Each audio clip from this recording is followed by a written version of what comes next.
Two things right off the bat. One, I need to shave. I don't know if you could see it with this lighting. Two, I don't wear the same shirt all the time. I have like a bunch of these shirts. It's ridiculous. And moving right in, on the day right now, I'm currently 4-0, waiting for the Dodgers to kick off. The Dodgers, I have them -1.5. I already talked about this, but I have them -1.5.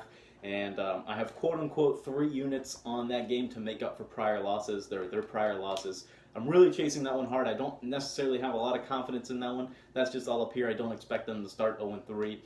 Not the way to gamble, but we're going with it anyway. Riding the highs and lows of gambling.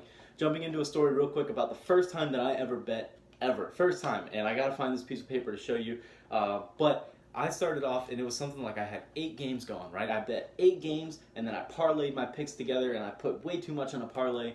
But nonetheless, I went from $100, and my first time ever, we had $100 in there, and went there. By the end of the night, I was at over $1,000. $1,000. I was thinking, man, this is what I'm gonna do for a living. I was shopping for boats, cars, houses. Like I was like, let's go, right? And so I rode the high. I was super excited. I didn't know anything about account management. All I knew is I knew something that nobody else knew. I was better than everyone that's ever gambled on anything ever before. This was 6 years ago when I was still obviously learning. It was the first time I ever did it. I said, hey, I kind of know baseball. Let me just see if I can make some money betting it. I did. And, well, 24 hours later, my account was at 0. I had no money in the account. I think I lost every game the next day, and I had bet everything on whatever games I had.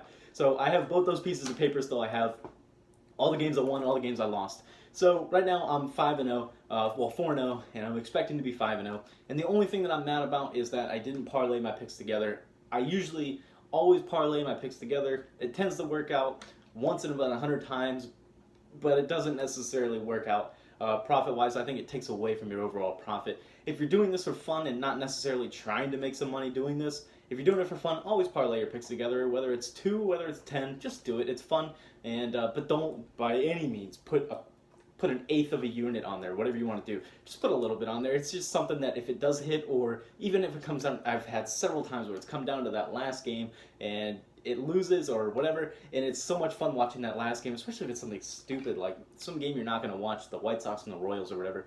And but riding the highs and lows, listen, the one thing I got to tell you is account management. That's the biggest thing you can do is just manage your account. If you have a great day, or if you have a great day, forget it. It didn't even happen. The next day, you're not quote-unquote hot. You had a lucky day. If you had a bad day, you're not cold. Don't get hesitant on your picks. If you have a cold month, then you need to look at something. If you're having a hot month, okay, then maybe it's time to step up your bets a little bit. But by any means, don't change anything because of 1 day or 2 days or 3 days. Stick with what you've been doing, same amount, and once you start growing, go from there.